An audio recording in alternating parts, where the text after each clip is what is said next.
अध्याय 31। ये लोरियन है, मेसन ने कहा। वह क्या कर रहा है? उसके शरीर का रंग नीला हो गया और चेहरे पर नसें उभर आईं। लोरियन दर्द से चिल्लाया। थोड़ी ही देर में उसका काला रंग गायब हो गया। ऐसा लगा जैसे इस दहाड़ से लोरियन ठीक हो गया हो। उसकी मांसपेशियां धीरे धीरे शिथिल हो गईं और उभरी हुई नसें अपने आप छिप गईं। उसने एक गहरी सांस ली और अपनी हथेलियों की ओर देखा। उसके चेहरे पर आश्चर्य के भाव थे। आकाश में कूदने से पहले अचानक उसने एक स्क्वाट किया। वाह, सभी आश्चर्य से बोले। लोरियन ने वास्तव में 2 मीटर ऊंची छलांग लगाई थी। उसका सिर नहीं बल्कि पैर जमीन से कम 2 मीटर ऊंचे थे। शीघ्र ही समस्त दर्शकों में सन्नाटा छा गया। लोरियन को घूरते समय हर किसी के चेहरे पर हैरानी के भाव थे। वे पिछले 3 वर्षों से नारकीय प्रशिक्षण से गुजर रहे थे। हालांकि उनकी शारीरिक स्थिति उनके साथियों से कई गुना बेहतर थी, लेकिन उन सभी की अपनी सीमाएं थीं। 2 मीटर तक ऊंची छलांग लगाना बस एक बेतुकी धारणा थी। हालांकि लोरियन ने ये किया था। उसने उछलकर उन शारीरिक सीमाओं को तोड़ दिया था। डुडियन को पता था कि पूरे 3 साल के प्रशिक्षण के दौरान लोरियन का प्रदर्शन बहुत अच्छा था, लेकिन यह अभी भी इतनी बड़ी शारीरिक उपलब्धि का लेबल पाने से बहुत दूर था। क्या ये भगवान के आशीर्वाद के कारण है? डुडियन बुदबुदाया। शाम ने उसकी बातें सुनी और दंग रह गया। क्या? इस समय वह सुंदर महिला जिसने लोरियन के चेहरे पर आश्चर्यचकित अभिव्यक्ति देखी, मुस्कुराई और पुष्टि की, ये वास्तव में भगवान का आशीर्वाद है। अब से आपको हर महीने भगवान का आशीर्वाद मिलेगा। मुझे आशा है कि आप अपना सर्वश्रेष्ठ देकर मानव जाति के लिए और अधिक धन बनाने के लिए अच्छे प्रयास करेंगे। लोरियन भावनात्मक रूप से उत्तेजित हो गया था। वह एक घुटने पर बैठ गया और अत्यंत सम्मानजनक तरीके से बोला, इस जीवन में मैं लोरियन भगवान के प्रति वफादार रहूंगा। सुंदर महिला मुस्कुराए, उसे उठने में मदद की और दूसरों की ओर देखते हुए कहा, स्टर्लिंग कंसोर्टियम में शामिल होने के बाद हर किसी को भगवान का आशीर्वाद मिलेगा। उसके ये शब्द बोलने के बाद अन्य बच्चों को स्पष्ट रूप से समझ में आया कि लोरियन की शारीरिक शक्ति में अचानक वृद्धि भगवान के आशीर्वाद के कारण थी। काफी देर तक वहां मौजूद सभी बच्चे उस दृश्य को देखकर उत्तेजित हो गए जो उन्होंने अभी देखा था। नोनी, क्या तुम इतने दयालु नहीं हो? दूसरे ने, एक दुबले पतले आदमी ने कहा। हम भी भगवान का आशीर्वाद प्रदान करते हैं। सुंदर दिखने वाली महिला ने जवाब में मुस्कुराते हुए कहा, नियमों में यह नहीं कहा गया है कि मुझे पहला कदम उठाने की अनुमति नहीं है ना? दूसरा आदमी एक पल के लिए हैरान रह गया, लेकिन जल्द ही उसने जोर से जवाब देना जारी रखा, जो कोई भी हमारे ग्रीन कंसोर्टियम में शामिल होगा, उसे समझौते पर हस्ताक्षर करते ही भगवान का आशीर्वाद मिलेगा। जब हम कंसोर्टियम में लौटेंगे तो आपको अपना हिस्सा मिल जाएगा, इसलिए चिंतित न हो। ये सुनकर बाकी अधिकांश बच्चों को राहत मिली। हालांकि जो लोग पहले झिझक रहे थे उनमें से कुछ लोग स्टर्लिंग फाउंडेशन में शामिल होने के लिए नोनी की ओर चले गए। तभी एक और तेज चीख गूंजी। डुडियन ने नोनी, सुंदर दिखने वाली महिला के सामने एक छोटे कद के लड़के को खड़ा देखा। लोरियन के साथ जो हुआ वही अब दोहराया गया। वह 2 मीटर से अधिक ऊंचाई तक छलांग लगाने में भी सक्षम थे। बच्चे ऐसी असाधारण शक्ति तक पहुंच के विचार से उत्साहित थे। डुडियन का हृदय स्तब्ध रह गया। इस बार उसने नोनी नामक महिला को पुराने जमाने की सिरिंज से इंजेक्शन लगाते हुए स्पष्ट रूप से देखा था।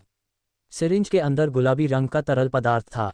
उसने इसे लड़के की बाह में इंजेक्ट कर दिया, जिससे लड़के की शारीरिक शक्ति एक पल में तेजी से बढ़ गई। ये भगवान का आशीर्वाद है। आह! ये स्पष्ट रूप से एक आनुवंशिक एजेंट था।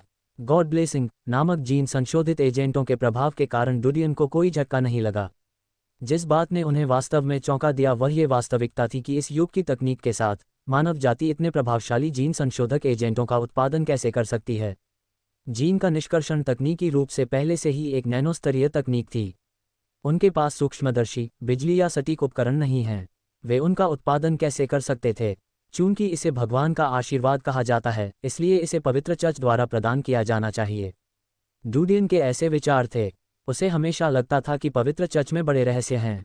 शायद ऐसी उन्नत जीन निष्कर्षण तकनीक पवित्र चर्च के रहस्यों में से एक है। बहुत अद्भुत! ये भगवान का आशीर्वाद है। क्या आप जानते हैं कि इसका असर कितने समय तक रहता है? मेसन, जैच और शाम बहुत खुश थे। किसी भी सामान्य व्यक्ति की क्षमता से कहीं अधिक शक्ति होने के विचार ने उन्हें खुशी से झूमने पर मजबूर कर दिया था। अपने दिल की गहराइयों में डुडियन चिंतित था, क्योंकि उसे इस दवा के दुष्प्रभावों के बारे में नहीं पता था। उन्होंने आशा व्यक्त की कि इसके बहुत अधिक नकारात्मक दुष्प्रभाव नहीं होंगे। रोसियोर जैसे कीमियागरों ने इस तरह के परिणाम प्राप्त करने के लिए अपने जीवन काल में कीमिया पर काम करने के लिए अपना जीवन लगा दिया था। यह एक जीन एजेंट था और कीमियागरों के हाथों में ये शैतान की शक्ति है। फिर भी वही चीज़ पवित्र चर्च के हाथों में दिखाई दी। यह उचित और कानूनी थी। देखो, वहाँ बेईवेई है। उसने मेलॉन कंसोर्टियम को चुना है। जैच और शाम अचानक चिल्लाए। उनके हाथ एक लड़की की ओर इशारा कर रहे थे। वह उनकी ही उम्र की थी। वह लंबी और गोरी थी। उसके स्तन अभी भी उभर रहे थे। वह कई लड़कों का ध्यान खींचने में सफल रही थी। उसके बारे में सबसे आकर्षक विशेषता उसके अति सुंदर अंडाकार गाल थे। मेसन शर्मा गया और बोला, तुम्हारा क्या मतलब है? जैक ने हंसते हुए उत्तर दिया, चलो, तुम इतनी शर्मीली क्यों हो? क्या तुम्हें वह पसंद नहीं है? मेसन ने उसे घूर कर देखा, कहा, क्या तुम गला दबाकर हत्या करना चाहते हो? हे भगवान! जैच ने तिरस्कारपूर्वक उसकी ओर देखते हुए जवाब दिया। डूडियन मुस्कुराया। वह जानता था कि बेवेई प्रशिक्षण शिविर की सबसे चमकदार लड़कियों में से एक थी। मेसन का उस पर गुप्त क्रश था। डूडियन को उम्मीद नहीं थी कि वह मेलन कंसोर्टियम का चयन करेगी। उन्होंने टोबू की सिफारिश के बारे में सोचा और कहा, तब हमें मेलोन कंसोर्टियम को चुनना चाहिए। शाम चौंक गया, सचमुच? डीन, आप अभी भी सबके बारे में सोचते हैं? जैक ने अपना सिर हिलाया। मेसन शर्मा गया और डूडियन की ओर कृतज्ञ दृष्टि से देखा। डूडियन मुस्कुराए और फिर पंजीकरण के लिए लाइन में लग गए। जल्द ही उनकी बारी थी। आप डूडियन हैं? ऐसा लग रहा था कि एक खूबसूरत आदमी डूडियन को पहचान रहा है। उनके चेहरे पर स्नेह भरी मुस्कान झलक रही थी। मैंने आपकी जानकारी के बारे में पढ़ा है। परिणाम बहुत अच्छे हैं। आप सहनशक्ति परिणामों और व्यापक ज्ञान में प्रथम थे।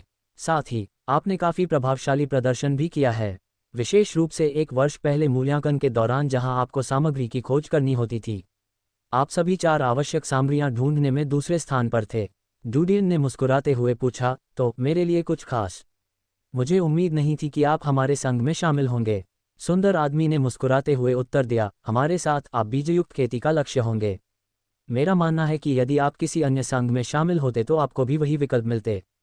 यह आपका अनुबंध है। फिर बैग के अंदर से उसने एक और कॉन्ट्रैक्ट निकाला। मेसन, शाम और जैच जिज्ञासा से भरे हुए थे। उन्होंने देखने के लिए अपनी गर्दनें फैला दीं। डूडियन ने आगे पढ़ा कि सामान्य तौर पर सामग्री अन्य सामान्य अनुबंधों के समान थी। फिर भी इनमें से कई लाभ ऐसे थे जो सामान्य अनुबंधों से बेहतर थे। सबसे पहले, महीने में एक बार उसे अपने मिशन से पहले भगवान का आशीर्वाद दिया जाएगा। कार्यों और मिशनों की मासिक सीमा के अलावा पहचान के बाद अतिरिक्त सामग्री पर उसे 30% इनाम दिया जाएगा। इस सब में सबसे दिलचस्प बात यह थी कि उन्हें एक वाणिज्यिक जिले में अस्थायी निवास परमिट भी मिला। अध्याय 32। अगर मैं गलत नहीं हूं तो अतिरिक्त सामग्री पर कमीशन 30% बताया गया था। क्या ये हमारी सीमा से 3 गुना नहीं है? 10 वर्षों के लिए अस्थायी निवास परमिट। वाह, अगर मुझे ये पता होता तो मैं पिछले 3 वर्षों से सिर्फ पढ़ाई और व्यायाम करने के लिए कुछ नहीं खाता और सोता। मेसन, जैच और शाम ईर्ष्या से चिल्ला रहे थे। उनकी तेज आवाज से दूसरे बच्चों का ध्यान आकर्षित हुआ और भी छात्र उन्हें घेरने आ गए और उनमें से अधिकांश ने डूडियन के लिए विशेष रूप से बनाए गए अनुबंध की शर्तों को देखा। वे कॉन्ट्रैक्ट को ईर्ष्या और जलन की नज़र से देख रहे थे। लोरियन, जो नोनी के बगल में था, ने अपनी भौहें सिकोड़ ली। उसने मेलन कंसोर्टियम को चुना। क्या यह आदमी कुछ ऐसा जानता है जो मैं नहीं जानता? उसके हृदय में एक कड़वा स्वाद था। उन्होंने नोनी से पूछा, उनके संविदात्मक लाभ इतने अधिक क्यों हैं? मैं सहनशक्ति परिणामों में दूसरे स्थान पर था, व्यापक ज्ञान में तीसरे स्थान पर था और उनके साथ कोई खास अंतर नहीं था। नोनी ने पीछे मुड़कर उसकी ओर देखा, मीठी मुस्कान दी, ये हमेशा ऐसा ही होता है। पहले वाले को हमेशा तरजीह दी जाएगी। लोरियन के चेहरे पर एक बदसूरत भाव था। डूडियन को मिलने वाले 30% कमीशन के बारे में उन्हें ज़्यादा परवाह नहीं थी, लेकिन वाणिज्यिक जिले में 10 साल की अवधि के अस्थायी निवास परमिट ने उन्हें बेहद ईर्ष्यालु बना दिया था। बच्चे, मुझे लगता है कि आप आश्वस्त नहीं हैं। यद्यपि आपके परिणाम उत्कृष्ट हैं, डूडियन नामक इस बच्चे ने लगभग हर परीक्षा में सर्वश्रेष्ठ प्रदर्शन किया है। हम परीक्षाओं के परिणामों को बहुत महत्व देते हैं। सहनशक्ति और सहनशक्ति जैसे प्रशिक्षण के परिणाम गौण हैं। इस समय नोनी के पास खड़ा एक व्यक्ति हल्के से हंसा। उसकी बात सुनकर लोरियन का चेहरा काला पड़ गया। क्या आप इस अनुबंध की शर्तों से संतुष्ट हैं? उस सुंदर व्यक्ति ने वहां एकत्र हुए लोगों की उपस्थिति में डूडियन से धीरे से पूछा। डूडियन ने तुरंत अनुबंध की शर्तों पर नजर डाली और एक पल के लिए सोचा, ये लिखा है कि हर 3 महीने में मुझे स्कवेंजिंग यात्रा के लिए कंसोर्टियम की व्यवस्था का पालन करना होगा। इसके अलावा बाकी समय मुझे विशेष प्रशिक्षण के लिए कंसोर्टियम में रहना होगा। क्या इसमें संशोधन करना संभव है? एलिगेंट आदमी एक पल के लिए आश्चर्यचकित रह गया। उन्हें डूडियन के इतने समृद्ध कल्याण के सामने बातचीत की उम्मीद नहीं थी। उन्होंने मुस्कुराते हुए कहा, यदि आप 3 महीने की यात्रा में बहुत तंग महसूस करते हैं तो हम एक और महीना जोड़ सकते हैं। 4 महीने की सीमा है। डूडियन ने अपना सिर हिलाया। महीने में एक बार भी कोई समस्या नहीं है। आपने मुझे गलत समझा। मेरा मतलब यह है कि मैं अपना खाली समय बिताना चाहूँगा। वह खूबसूरत आदमी एक पल के लिए चौंक गया। वह झिझके लेकिन जवाब दिया, इसे ऊपर के लोगों द्वारा अनुमोदित किया जाना चाहिए। मैं स्वयं निर्णय नहीं ले सकता। आप विशेष रूप से बीज खेती का उद्देश्य होंगे। अरे छोटे लड़के, यदि वे मेलन कंसोर्टियम में आपकी शर्तों का पालन नहीं कर सकते हैं तो हम हुआशिंग कंसोर्टियम में कर सकते हैं। एक और हट्टा कट्टा अधेड़ उम्र का आदमी हंसा। उस खूबसूरत आदमी का चेहरा थोड़ा बदल गया और उसने गुस्से में कहा, बोल्टन, बेईमानी बंद करो। मैंने इसके बारे में कैसे नहीं सोचा। एक और परिपक्व महिला मुस्कुराए, हम ग्रीन कंसोर्टियम भी श्री डीन की शर्तों को स्वीकार कर सकते हैं। एक खूबसूरत आदमी का चेहरा बदल गया, उसने अपने दांत चबाते हुए डूडियन से कहा, ठीक है, मैं तुमसे वादा करता हूँ। डूडियन को राहत मिली, वह मन ही मन बाकी दोनों को धन्यवाद दे रहा था। संघ में वापस जाने के बाद अनुबंध को संशोधित किया जाएगा। एक खूबसूरत आदमी ने कहा, मैं भगवान का आशीर्वाद नहीं लाया हूँ, इसलिए जब हम वापस जाएंगे तो यह आपको प्रदान किया जाएगा। जब तक मैं दूसरों का पंजीकरण करूं तब तक मेरे पीछे खड़े रहें। डूडियन ने थोड़ा सिर हिलाया। अन्य कंसोर्टियम के प्रतिनिधियों ने पूर्व निष्कर्ष को देखकर खेद व्यक्त करते हुए हार मान ली। केवल उस हटे कट्टे अधेड़ उम्र के व्यक्ति ने हार नहीं मानी थी। छोटे आदमी, जब आप कंसोर्टियम में वापस आते हैं तो यदि वे अनुबंध का उल्लंघन करते हैं तो अपनी आशा मत खोइए। हुआशिंग कंसोर्टियम में आएं, क्योंकि मेरे शब्द हर समय प्रभावी होंगे। एक खूबसूरत आदमी ने गुस्से से उसकी ओर देखा, बोल्टन, अपनी बदनामी बंद करो। मोटे अधेड़ उम्र के व्यक्ति ने कंधे उचकाए, मुड़ा और अन्य छात्रों को आकर्षित करना जारी रखा। एलिगेंट आदमी की नज़र मेसन, शाम और जैक पर पड़ी। आप साथ हैं, ठीक है। मैकॉन ने सिर हिलाया और कहा, हाँ एम, हमें अनुबंध में सुधार करने के लिए कुछ लाभ दें। वह खूबसूरत आदमी चुप हो गया और उसने बेबसी से कहा, इसे संशोधित नहीं किया जा सकता। नियम निर्धारित हैं। मेसन ने ऊपर देखा और पाया कि कोई भी अन्य संघ उनकी अपनी योग्यता बढ़ाने में मदद करने के लिए प्रतिस्पर्धा नहीं कर रहा था। वह निराश हुआ। ठीक है। एक खूबसूरत आदमी ने मेसन की हरकत को समझ लिया। जल्द ही सभी 7 कंसोर्टिया और सेना ने पंजीकरण प्रक्रिया पूरी कर ली। प्रत्येक संघ अपने भर्ती किए गए छात्रों को संबंधित गाड़ियों की ओर ले गया जो स्कूल के मैदान के बाहर खड़ी थीं। डूडियन ने स्कूल के मैदान को देखने के लिए गाड़ी का पर्दा खोला। ये स्थान उनकी स्मृति में सदैव अंकित रहेगा। अलविदा, वह बुदबुदाया। गाड़ी एक हलचल भरे इलाके से सरपट निकल गई। जिन पैदल यात्रियों ने गाड़ियों पर झंडे लगे हुए देखे, उन्होंने गाड़ियों की आवाजाही अवरुद्ध होने के डर से तुरंत उन्हें रास्ता दे दिया। कुछ क्षण बाद मेलन कंसोर्टियम की कई गाड़ियां एक व्यस्त सड़क पर रुकीं। रिक्रूटर बढ़त लेने के लिए गाड़ी से नीचे कूदने वाला पहला व्यक्ति था। वह उन्हें एक विशाल भवन में ले गया। 8 युवा लड़कियां उनका स्वागत करने के लिए बाहर आईं। बाद में वे गाड़ियों की ओर मुड़े और उनके दरवाजे खोले। कृपया हमारे पीछे आओ। डूडियन गाड़ी से उतरकर अपने पास खड़े खूबसूरत आदमी के पास आया। चलो चलें, मैं आपको प्रक्रियाओं के माध्यम से ले जाऊंगा। डूडियन उसे बनाए रखने के लिए उसके पीछे चला गया। मेसन और अन्य 2 डूडियन के पीछे चले गए। अन्य गाड़ियों का नेतृत्व लड़कियों ने किया और उनके पीछे पीछे चलीं। पहचान पत्र का दावा करने के बाद आप मेलोन फाउंडेशन के सदस्य होंगे। अब से आप मेलोन फाउंडेशन के कल्याण का आनंद लेंगे, लेकिन आपको मेलोन फाउंडेशन के नियमों का भी पालन करना होगा। जब वे रास्ते पर चल रहे थे तो एक खूबसूरत आदमी ने कहा, डीन, आप इस सत्र के बीच चयनकर्ता हैं। आज रात एक नेक पार्टी है, आप शामिल होने आ सकते हैं। आपको उच्च वर्ग के लोगों से मिलना चाहिए जो हमारे मेलोन कंसोर्टियम से संबंधित हैं। डूडियन आश्चर्यचकित था। क्या यह संभव है यदि मैं उपस्थित न हूं? एक खूबसूरत आदमी चौंका। क्यों? मैं वापस जाना चाहता हूं और पहले अपने माता पिता को ढूंढना चाहता हूं। डूडियन ने कहा। उस खूबसूरत आदमी की आंखों में प्रशंसा झलक रही थी। ये समझ में आता है, लेकिन अपने माता पिता से मिलने में जल्दबाजी न करें। यह एक दुर्लभ अवसर है। ऐसे बहुत से लोग हैं जो इस पार्टी में शामिल होना चाहते हैं। वहाँ शिकारी भी होंगे। शिकारी? डूडियन ने तुरंत 3 साल पहले के बारे में सोचा। फर्नांडो और दूसरा उसे परीक्षण के लिए शिकारी महल में ले गए थे। उस समय यह एक गोपनीय सूचना थी। हालांकि अब ऐसा प्रतीत होता है कि शिकारियों और खोजी लोगों की पहचान भले ही छिपी हुई है, लेकिन ये केवल सामान्य लोगों और सामान्य रक्षकों तक ही सीमित है। ठीक है, डूडियन ने कहा। मेसन ने ईर्ष्यालु स्वर में कहा, क्या किस्मत है। सभी अच्छी चीजें आपके पैरों पर गिर रही हैं। मैं ईर्ष्या से मरने जा रहा हूं। आपको ऐसा नहीं करना चाहिए। जब हम वापस जाएं, तो डीन को हमें भोजन कराना चाहिए। जैच ने सुझाव दिया। मान गया। शाम तुरंत बातचीत में शामिल हो गया। डूडियन ने उन्हें नज़रअंदाज करते हुए आंखें मूंद लीं। शिकारी क्या है? मेसन उत्सुक था। एक सुंदर आदमी मुस्कुराया और कहा, चलो हॉल में चलते हैं। एक खूबसूरत महिला ने पंजीकरण के लिए उनका स्वागत किया। वह खूबसूरत आदमी डूडियन की ओर मुड़ा और बोला, तुम मेरे साथ आओ। अध्याय 33। डूडियन को एक लग्जरी कार्यालय में ले जाया गया। वहां एक सख्त बूढ़ा आदमी था जो मेज के पास बैठा था। एक सुंदर युवा लड़की उसके पैर पर बैठी थी, जिसके हाथ में लाल रंग की रेड वाइन से भरा बरगंडी कप था। पीटर, तुम दरवाज़ा खटखटाना कब सीखोगे? बूढ़े आदमी ने लड़की के नितंबों को थपथपाया और उसे जाने का इशारा किया। खूबसूरत आदमी हंसे, आपको पहले दरवाज़ा बंद करना चाहिए। बूढ़े व्यक्ति ने डूडियन को देखा जो पीटर का पीछा कर रहा था। क्या वह उन साथियों में से एक है जिन्हें इस समूह के सफाई कर्मियों में चुना गया था?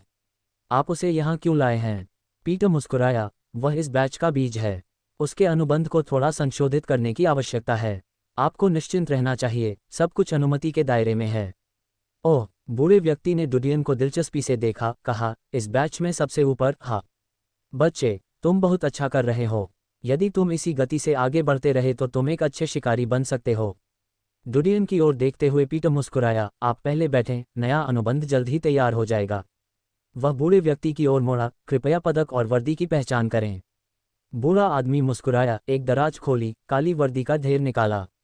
डूडियन सोफे के पास बैठ गया। जब उसने वर्दी देखी तो वह 3 साल पहले की बात याद किए बिना नहीं रह सका। जो 2 अधिकारी उसे प्रशिक्षण मैदान में ले गए, उन्होंने बिल्कुल एक जैसी वर्दी पहनी थी। यह आपका मेहतर पदक और वर्दी है। पीटर ने डूडियन को कपड़े और पदक सौंपे। 2 अलग अलग पदक थे। नागरिकों के मामले में आपको पहला पदक देना चाहिए जो एक गार्ड के रूप में आपकी पहचान को कवर करेगा। अभिजात वर्ग या अन्य के मामले में आप मेहतर पदक का उपयोग कर सकते हैं। डूडियन ने 2 पदकों को देखा। क्रॉस तलवारों से उकेरा गया रजत पदक गार्ड की पहचान के लिए था। हालांकि मेहतर पदक मैट ब्लैक था। इसकी रूपरेखा पर सिल्वा की विशाल दीवार उकेरी गई थी। आप हमारे मेलोन कंसोर्टियम की बीज खेती की वस्तु हैं।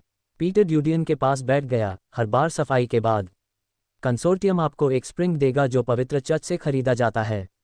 यह आपके शरीर के विकिरण मूल्य को साफ करने के लिए इस्तेमाल किया जाने वाला एक बहुत महंगा सिर्फ है। परिणामस्वरूप आपको सफाई करते समय विकिरण की समस्याओं के बारे में चिंता करने की ज़रूरत नहीं होगी। निश्चित मात्रा में अंक जमा करने के बाद कंसोर्टियम आपको विशेष ध्यान देगा।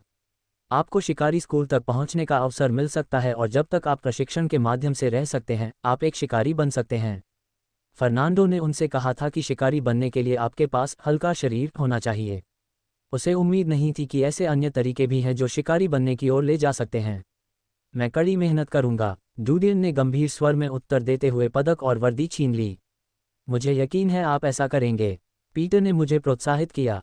उन्होंने पूछा, कुलीनों की तुलना में शिकारियों की स्थिति कैसी है? पीटर ने हंसते हुए कहा, यह शिकारियों के स्तर पर निर्भर करता है, लेकिन कुलीनता के स्तर को भी ध्यान में रखा जाना चाहिए। यदि आप एक उत्कृष्ट मेहतर हैं तो अभिजात वर्ग विनम्रतापूर्वक आपका पक्ष लेने की कोशिश करेगा।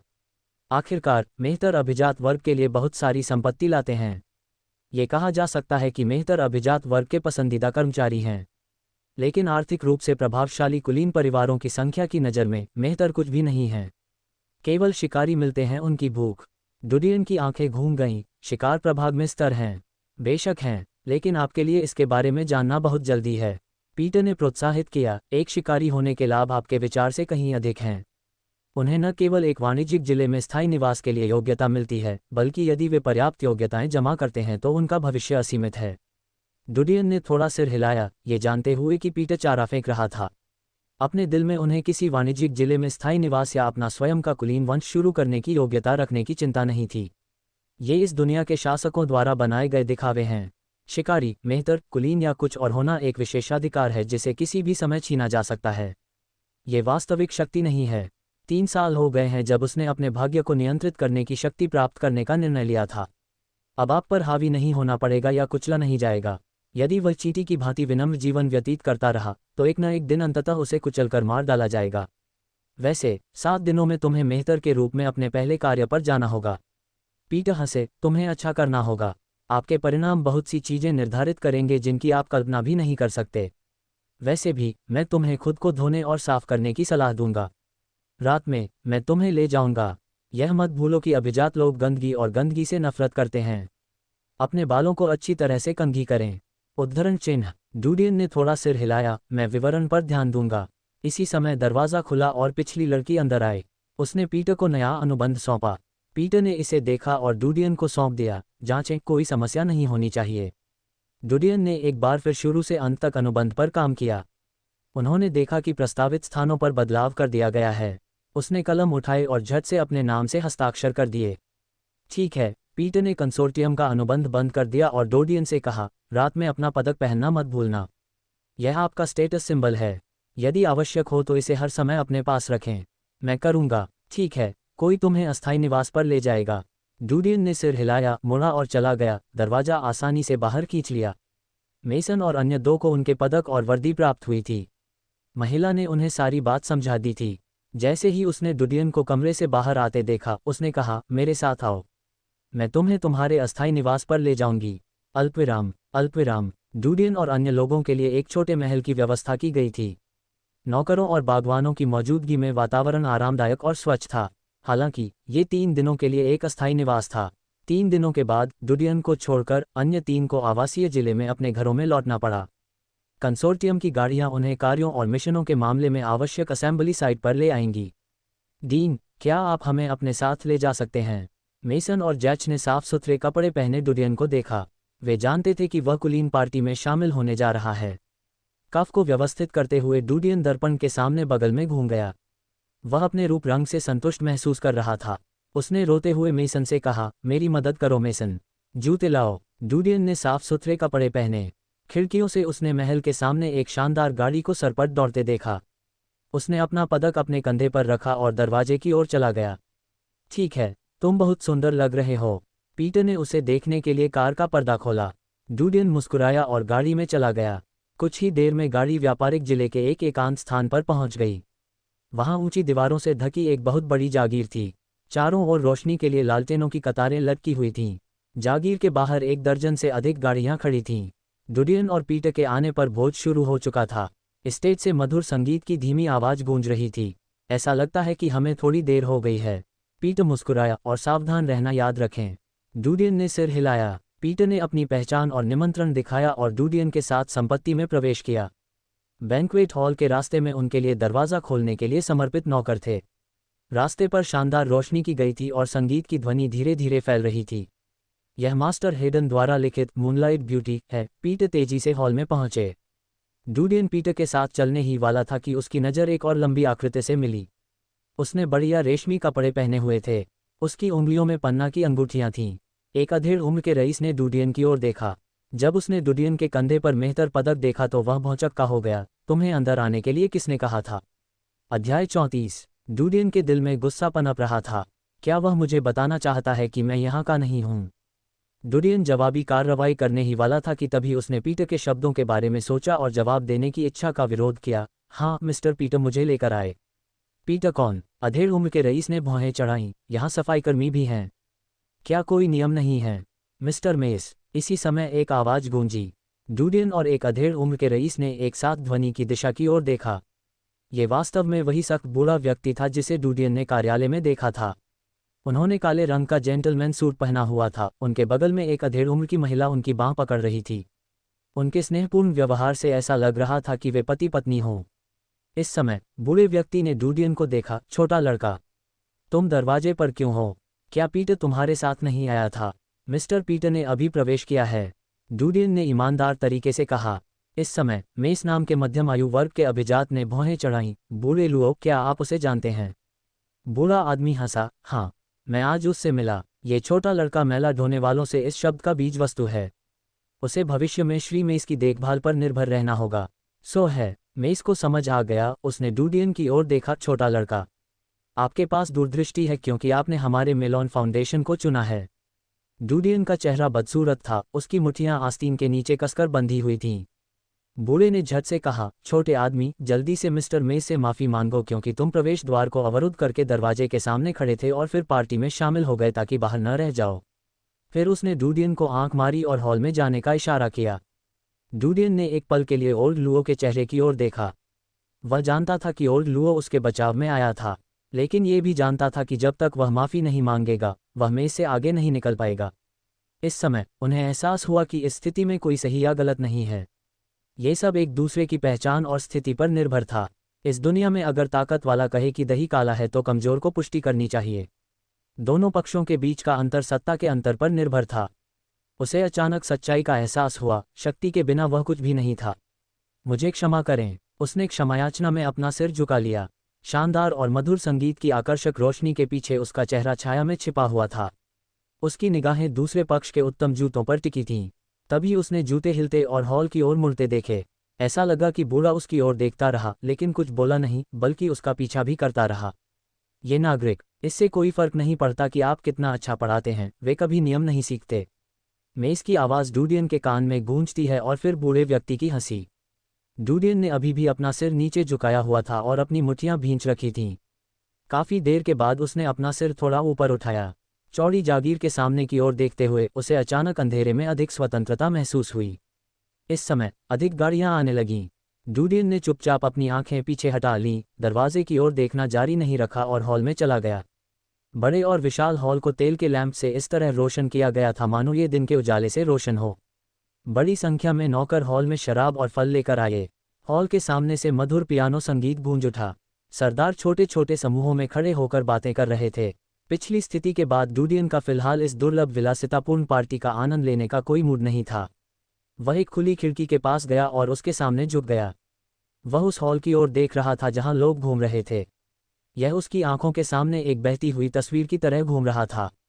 जब तक उसकी दृष्टि रेखा पर दो काली वर्दीधारी आकृतियां दिखाई नहीं दी तब तक उसे हल्की सी ऊब महसूस होती रही। उन्होंने एक तरह से उसकी समाधि को बाधित कर दिया। शिकारी। डूडियन ने तुरंत दो आकृतियों के कंधों पर पदक को पहचान लिया। पदकों पर एक काला बाज उकेरा हुआ था जो उन्हें शिकारी के रूप में पहचानता था। वे बहुत युवा लग रहे थे, अधिकतम 17 वर्ष के। जैसे ही वे चले, अभिजात वर्ग ने उनका स्वागत करने की पहल की। जाहिर तौर पर वे मशहूर शख्सियतें थीं। जल्द ही दोनों शिकारी भोज के बीच में आ गए, जहां कुछ मध्यम आयु वर्ग के कुलीन लोग खड़े थे। वह व्यक्ति वहीं खड़ा था जिससे डूडियन ने पहले माफ़ी मांगी थी। उसके अलावा एक मोटी औरत और एक पतला अधेड़ उम्र का आदमी था। डूडियन यह नहीं सुन सका कि भोज के बीच में जाते समय रईसों ने उन दो शिकारियों के साथ क्या बातचीत की। अपने आचरण के अनुसार उनकी पहचान ऊंची थी। हंटर। अचानक रोसियोट के अल्कमी नोट्स के बारे में सोचते हुए डूडियन की आंखें चमक उठीं। एक रिकॉर्ड था जिसने उन्हें प्रभावित किया था। ये शिकारी की शारीरिक रचना के बारे में था। रोसियोट द्वारा एक घटना कारित करने के बाद एक युवा शिकारी को उसे ढूंढने और मारने का काम सौंपा गया था। रोसियोट ने पहले से ही तंत्रिका तंत्र को नियंत्रित करने के लिए औषधि तैयार कर ली थी और शिकारी को पकड़ लिया था। उसने शिकारी को बिना एनेस्थीसिया दिए मांस के अनगिनत टुकड़े करने के लिए चाकू का इस्तेमाल किया था। रोसियोट को शिकारी के शरीर के भीतर ऐसे अंग और रक्त मिले थे जो सामान्य मानव शरीर के घटकों से भिन्न थे। वह अपने निष्कर्षों से प्रेरित थे। यह उन कारकों में से एक था जिसके कारण उन्हें 3 सितारा कीमियागर के रूप में प्रमाणित किया गया। हेलो मेहतर। अचानक डूडियन के बाईं ओर से एक छाया दिखाई दी। वह दयालु चेहरे वाला एक सफ़ेद बालों वाला बूढ़ा व्यक्ति था। वह चलने वाली छड़ी का उपयोग कर रहा था। उसके अंगूठे पर एक बड़ी जैद अंगूठी थी। हालांकि उन्होंने जो कपड़े पहने थे वो पार्टी में बाकी लोगों की तुलना में ज़्यादा सिंपल थे। मैं मानता हूं कि आप स्नातक स्तर की पढ़ाई के बीज हैं, क्योंकि आप पार्टी में शामिल होने में सक्षम हैं। क्या मैं सही हूं? सफ़ेद बालों वाला बूढ़ा मुस्कुराया। डूडियन ने थोड़ा सिर हिलाया। आप हैं? सफ़ेद बालों वाला बूढ़ा आदमी मुस्कुराया और कहा, मैं फोलिन रयान हूं। आपसे मिलकर अच्छा लगा, रयान। डूडियन हैरान था। 3 साल पहले जिस रेगिस्तान में उनका परीक्षण किया गया था वह रयान परिवार का क्षेत्र लगता था। बूढ़े व्यक्ति ने डूडियन के चेहरे पर बदलावों को देखा। मुझे लगता है कि आपने हमारे रयान परिवार की पृष्ठभूमि के बारे में सुना है, लेकिन वे पुरानी कहानियां हैं। क्या आप रयान के परिवार के शूरवीर बनने में रुचि रखते हैं? नाइट। डूडियन आश्चर्यचकित था। इस युग के बारे में अपनी समझ बढ़ाने के लिए उन्होंने 3 साल तक लाइब्रेरी में जमकर अध्ययन किया था। उसने कई ऐसी चीज़ें साफ कर दी थीं जो पहले उसके लिए अजनबी थीं। तथाकथित शूरवीर केवल एक साधारण उपाधि नहीं है। एक सामान्य व्यक्ति को यह उपाधि हासिल करने के लिए पेशेवर प्रशिक्षण के साथ साथ कड़ी परीक्षा से भी गुजरना पड़ता था। मैंने इसे स्पष्ट रूप से नहीं कहा, सफ़ेद बालों वाले बूढ़े व्यक्ति ने जारी रखा। आपका नाम केवल हमारे परिवार से जोड़ा जाएगा। हम आपको आधिकारिक नाइट का वेतन प्रदान करेंगे और आपको साल में एक बार जंगल का पता लगाने के लिए हमारे रयान परिवार की मदद करने की आवश्यकता होगी। डूडियन ने उसका उद्देश्य समझा। मैं आपके परिवार के सफाईकर्मियों के साथ बिना किसी अनुबंध के भी अभियान पर जा सकता हूं, है ना? निस्संदेह तुमसे हो सकता है। सफ़ेद बालों वाला बूढ़ा हंसा। ये सब निजी व्यवसाय है। इसके अलावा आप विशाल दीवार से जाने और वापस आने का खर्च भी वहन नहीं करेंगे। वास्तव में अधिकांश कुलीन परिवार निजी तौर पर मैला ढोने का काम करते हैं, हालांकि उनकी तुलना आधिकारिक प्रशिक्षण वाले लोगों से नहीं की जा सकती। अध्याय 35। नाइट का मासिक वेतन कम नहीं था। डूडियन के अनुमान के अनुसार एक शूरवीर का मासिक वेतन जुरा दंपत्ति के कुल वेतन से अधिक था। इसके अलावा रयान परिवार से संबद्ध होने से उन्हें एक पहचान मिलेगी जिसे अधिकांश नागरिक आदर की दृष्टि से देखेंगे। हालांकि वह तुरंत सहमत नहीं हुए। वह समझ गया कि वेतन जितना अधिक होगा, इसका मतलब है कि विशाल दीवार के बाहर सफाई करना अधिक खतरनाक है। हालांकि उसने सुना था कि सफाईकर्मी केवल सुरक्षित क्षेत्रों में ही घूमते हैं, लेकिन इस बात की कोई गारंटी नहीं है कि कोई अन्य खतरा नहीं होगा। अन्यथा उन्हें इतने अधिक रिटर्न के साथ मुआवजा क्यों दिया जाएगा?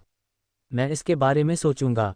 डूडियन बुदबुदाया। फुलिन रेयान ने मुस्कुराते हुए कहा, यदि आप किसी निर्णय पर आते हैं तो जान लें कि हमारा परिवार आपके हमारे साथ जुड़ने से खुश होगा। इसके अलावा यदि आपको रहने के लिए जगह नहीं मिल रही है तो कोई समस्या नहीं है। हमारे रेयान परिवार में कई खाली घर हैं जो आपको मुफ्त में दिए जा सकते हैं। डूडियन ने विनम्र तरीके से मना कर दिया, आपकी दयालुता के लिए धन्यवाद। मैं यहाँ 7 दिनों तक रहूंगा, लेकिन बाद में मुझे घर जाना होगा और अपने माता पिता से मिलना होगा। फिलहाल मैं वाणिज्यिक जिले में रहने की योजना नहीं बना रहा हूँ। ठीक है, अगर आपको कभी किसी चीज़ की ज़रूरत हो तो मुझे परेशान करने के लिए आपका स्वागत है। मैं करूँगा। बातचीत के बाद फुलिन रेयान अन्य रईसों के साथ बात करने के लिए केंद्रीय भोज के लिए रवाना हो गए। जैसे ही फुलिन रेयान चला गया, कई रईस डूडियन से बात करने के लिए उसे ढूंढने आए। उनके द्वारा प्रस्तावित शर्तें फुलिन रेयान द्वारा प्रस्तावित शर्तों से बहुत भिन्न नहीं थीं और डूडियन द्वारा एक एक करके अस्वीकार कर दी गईं। अचानक मधुर संगीत बंद हो गया। जोर से तालियां गूंज उठीं और भोज में शामिल लोग शोर के स्रोत को देखने के लिए अपनी बातचीत, खाना पीना बंद कर देने लगे। वह एक 40 साल का अधेड़ उम्र का रईस था जो ताली बजा रहा था। जैसे ही उन्होंने देखा कि सभी की निगाहें उन पर जमा हो गई हैं, अपने चेहरे पर हल्की सी मुस्कान के साथ उन्होंने कहा, मेलॉन कंसोर्टियम द्वारा आयोजित आर्ट की पार्टी में आपका स्वागत है। मुझे आशा है कि आप सभी यहाँ अपने समय का आनंद ले रहे होंगे। यह मेरी बेटी सारा मेल का जन्मदिन है। मुझे आशा है कि आप सभी जो उपस्थित हैं मेरी बेटी को अपना आशीर्वाद दे सकते हैं। धन्यवाद। जैसे ही उसने बात खत्म की, लाल स्कर्ट में एक लड़की धीरे धीरे दूसरी मंजिल से नीचे उतरने लगी। वह नाजुक गालों वाली 12 या 13 साल की थी। वह शालीनता से खड़ी हुई और थोड़ा झुक गई। उपस्थित रईसों ने गर्मजोशी से तालियां बजाना शुरू कर दिया। डूडियन परेशान था। पहले ही उन्होंने मेलॉन कंसोर्टियम के बारे में पूछताछ कर ली थी।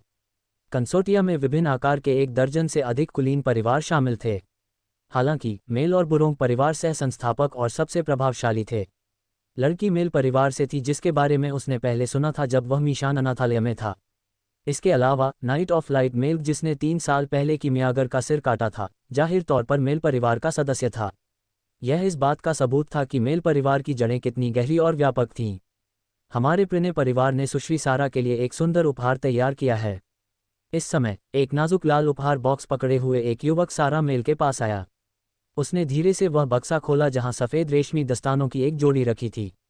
सारा ने कुछ कदम आगे बढ़ाया और कहा, यह मास्टर सिडनी की शिल्प कौशल होनी चाहिए।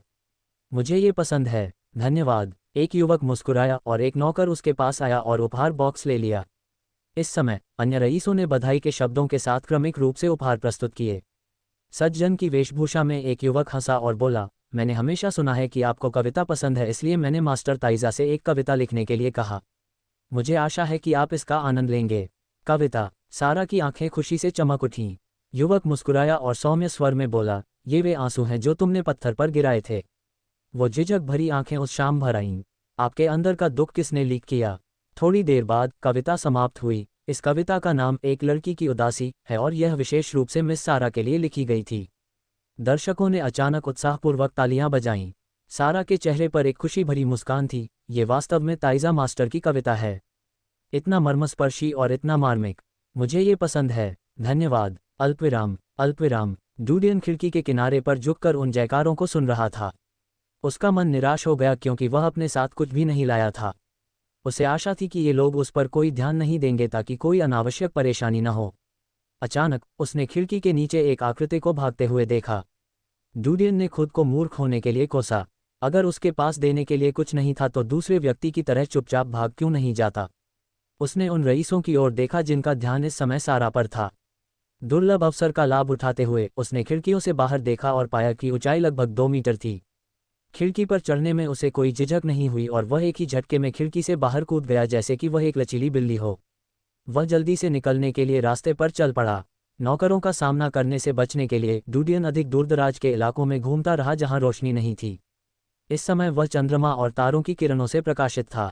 वह छंटे हुए सजावटी पेड़ों से घिरे पत्थर के रास्ते पर चला। एक छोटे से मंडप तक पहुंचने में उसे अधिक समय नहीं लगा। वह भोज समाप्त होने की प्रतीक्षा करने के लिए वहीं बैठ गया। वह फिर वापस चला जाएगा। वह उच्च कुल का व्यक्ति नहीं था, इसलिए उसका गायब होना ज्यादा ध्यान देने योग्य नहीं होगा। सरसराहट। अचानक पत्तियां हिल गईं। डूडियन का चेहरा थोड़ा बदल गया और वह धीमे स्वर में चिल्लाया, वहाँ कौन है? अब कोई हलचल नहीं थी, लेकिन डूडियन को हवा की आवाज़ से पता चल गया कि कोई व्यक्ति है। 3 साल के कठिन मेहतर प्रशिक्षण के बाद वह कई अनुभवों से गुजरा था और आवाज़ों के माध्यम से यह निर्धारित कर सकता था कि उसके आसपास क्या है। बाहर आओ, मुझे पता है तुम वहाँ हो, डूडियन ने कहा। कुछ ही देर में एक छरहरी आकृति एक पेड़ की तरह छटाई हुई गेंद के पीछे से चली गई। चांदनी की रोशनी में डूडियन ने एक लड़की को देखा जो लगभग उसके जितनी ही बड़ी थी। ऐसा लगता है कि उसने उसे पहले भी देखा था, लेकिन पता नहीं लगा सका। डूडियन को राहत मिली। बाहर आओ, मेरे कोई दुर्भावनापूर्ण विचार नहीं हैं। मैं सुर्खियों से छिप रहा हूँ। मैं आपको सूचित नहीं करूँगा और बेहतर होगा कि आप मुझे सूचित न करें, नहीं तो ये हम दोनों के लिए बुरा होगा। ये लड़की पहले तो घबरा गई, लेकिन जैसे ही उसने डूडियन की बात सुनी वह आश्चर्यचकित हो गई। क्या तुम्हें मेरे पिता ने मुझे वापस बुलाने के लिए नहीं भेजा है? डूडियन को पता था कि उसने गलत समझा है, इसलिए उसने अपने कंधे उचकाए। बिल्कुल नहीं, मैं तुम्हें जानता भी नहीं हूँ। लड़की ने राहत भरी दृष्टि से उसकी ओर देखा। तुमने मुझे डरा दिया। आपने कहा कि आप छुप रहे हैं, किससे? डूडियन ने कहा, मैं कोई उपहार नहीं लाया हूँ, इसलिए मैं शर्मिंदगी से बचने के लिए यहाँ हूँ। क्या? लड़की को शक हो रहा है कि उसने गलत बात सुनी है। डूडियन के शब्दों के बारे में सोचकर वह खिलखिला उठी, पूछी, ओह, क्या तुम्हें नहीं पता था कि आज मिस सारा मेल का जन्मदिन है? मुझे मत करो। डूडियन ने कंधे उचकाए, मुझे तो पता ही नहीं था। लड़की स्लेट के साथ मंडप के किनारे तक चली गई। उसने डूडियन की वर्दी देखी और पूछा, ये वर्दी, क्या तुम मेहतर हो? डूडियन काले लग रहे थे। हाँ, लेकिन बेहतर होगा कि आप मुझे यहाँ देखने के बारे में बात न करें, नहीं तो मैं तुम्हें तुम्हारे बारे में भी बता दूंगा। मैं नहीं करूंगा। लड़की मुस्कुराई और बोली, मेरा नाम जेनी है, तुम्हारा नाम क्या है? डूडियन ने उत्तर दिया, डीन। अध्याय 36। विशाल दीवार के बाहर कैसी दुनिया है? लड़की ने उत्सुकता से डूडियन की ओर देखा। क्या यहाँ अंतहीन समुद्र और विशाल जंगल हैं, जैसा कि बार्ड अपनी कहानियों में बताते हैं? डूडियन वापस मंडप की ओर मुड़े, एक कुर्सी की तलाश की और बैठ गए। मुझे अभी मेहतर के रूप में नियुक्त किया गया है और मैं विशाल दीवार के बाहर नहीं गया हूँ, लेकिन समुद्र और जंगल हैं, ये निश्चित है। आपको कैसे मालूम? जेनी उसके पीछे पीछे मंडप तक गई, चाय की मेज के सामने कुर्सी पर बैठी। क्या तुमने कहा कि तुम विशाल दीवार के बाहर नहीं गए हो? डूडियन के मन में अचानक पृथ्वी का ख्याल आया। उन्होंने नीला समुद्र और जंगल देखे हैं और कई खूबसूरत दृश्य। उसका हृदय दुखी हो गया और वह बुदबुदाया, बेशक मैंने देखा है। क्या तुमने देखा है? जेनी आश्चर्यचकित थी। डूडियन ने अतीत को याद करते हुए कहा, ये कवि की कविता में देखने लायक है, लेकिन मेरा मानना है कि वे स्थान निश्चित रूप से मौजूद हैं। अन्यथा बार्ड्स उनके बारे में कैसे जानते होंगे? क्या आप ऐसा सोचते हैं? जेनी आश्चर्यचकित थी। मैं भी ऐसा ही सोचती हूँ, लेकिन मेरे पिता हमेशा कहते थे कि वे चारणों द्वारा बनाए गए हैं। वास्तव में उनका अस्तित्व नहीं है। अगर ऐसा कुछ होता तो भी हम कभी भी विशाल दीवार के बाहर कदम नहीं रखेंगे। उन्होंने कहा कि यह बाहर बहुत खतरनाक है, क्या ऐसा है? डूडियन ने मन ही मन सोचा, संभवतः आपके पिता को डर था कि आप बहुत अधिक जिज्ञासु हैं और चुपचाप विशाल दीवार के बाहर की ओर भागकर दृश्य को देखेंगे। उन्होंने कहा, खतरा मौजूद है। क्या ये सचमुच खतरनाक है? जेनी की आंखों में निराशा की झलक थी। डूडियन ने उसकी उदास आंखें देखी। अचानक उसे लगा जैसे उसने एक अच्छी उम्मीद को मार डाला हो। वह उसका दिल तोड़ना सहन नहीं कर सका, इसलिए उसने आगे कहा, हालांकि खतरा है, इसका मतलब यह नहीं है कि समुद्र और जंगल नहीं है। मेरा मानना है, एक दिन विशाल दीवार के बाहर का खतरा गायब हो जाएगा और हम बाहर जाकर पहाड़ों और समुद्र और सब कुछ देख पाएंगे। जेनी की आंखें चमक उठीं। सच में? सचमुच? डूडियन ने गंभीर स्वर में उत्तर दिया। जेनी के चेहरे पर मुस्कान आए और उसने कहा, मुझे भी ऐसा लगता है। मैंने पहले अपने पिता को इसके बारे में बताया था, लेकिन उन्होंने मुझसे यह विचार छोड़ने के लिए कहा। उन्होंने कहा कि विशाल दीवार के बाहर एक अज्ञात जगह है। इसके अलावा उन्होंने कहा कि केवल आप जैसे विशेष कर्मी ही दीवार के बाहर जा सकते हैं, अन्य लोगों को बाहर जाने पर रोक है। उद्धरण चिन्ह। डूडियन मुस्कुराए लेकिन कुछ नहीं बोले। मैं वास्तव में विशाल दीवार के बाहर जाना चाहता हूँ। जेनी का चेहरा लालसा से भरा है। अचानक उसने कुछ सोचा और डूडियन की ओर देखा। चून की विशाल दीवार इतनी खतरनाक है, सफाईकर्मी बाहर क्यों जाते हैं? उद्धरण चिन्ह। डूडियन ने सोचा कि उसे इसके बारे में पता होना चाहिए। इसके अलावा रईस इस मुद्दे पर उनसे कहीं अधिक स्पष्ट थे। हालांकि लड़की की उम्र कम थी, जाहिर तौर पर वह इस कुलीन राजनीति में शामिल नहीं थी। मुझे इसका कारण नहीं पता। शायद आपकी तरह मैं भी बाहर जाकर देखना चाहता हूँ। जेनिफर ने प्रशंसा की दृष्टि से उसकी ओर देखा। आप बहुत शक्तिशाली हैं। जाहिर तौर पर हम एक ही उम्र के हैं, लेकिन आप मुझसे ज़्यादा बहादुर हैं। क्योंकि मैं एक लड़का हूँ। डूडियन मुस्कुराया। जेनी का चेहरा लाल हो गया। उसने चुपके से डूडियन की ओर देखा। उसने देखा कि उसने उसकी शर्मिंदा उपस्थिति पर ध्यान नहीं दिया और उसके दिल को राहत मिली। लेकिन उसकी दिल की धड़कन थोड़ी तेज हो गई थी। मैं और एक लड़का अकेले बगीचे में कैसे रह सकते हैं? अगर मेरे पिता को पता होता। नहीं नहीं, वह इसके बारे में नहीं जान सकता। वह डूडियन से विदा लेकर जाने वाली थी। गलत मत समझो, मैं महिलाओं के प्रति भेदभाव नहीं करता। हमारे प्रशिक्षण शिविर में बहुत सारी लड़कियां थीं, लेकिन मुझे लगता है कि आपको अभी भी अपने पिता की सलाह माननी चाहिए। बाहर विशाल दीवार वाकई बहुत खतरनाक है। आपको बस तब तक इंतजार करना होगा जब तक कि वे खतरे दूर न हो जाएं।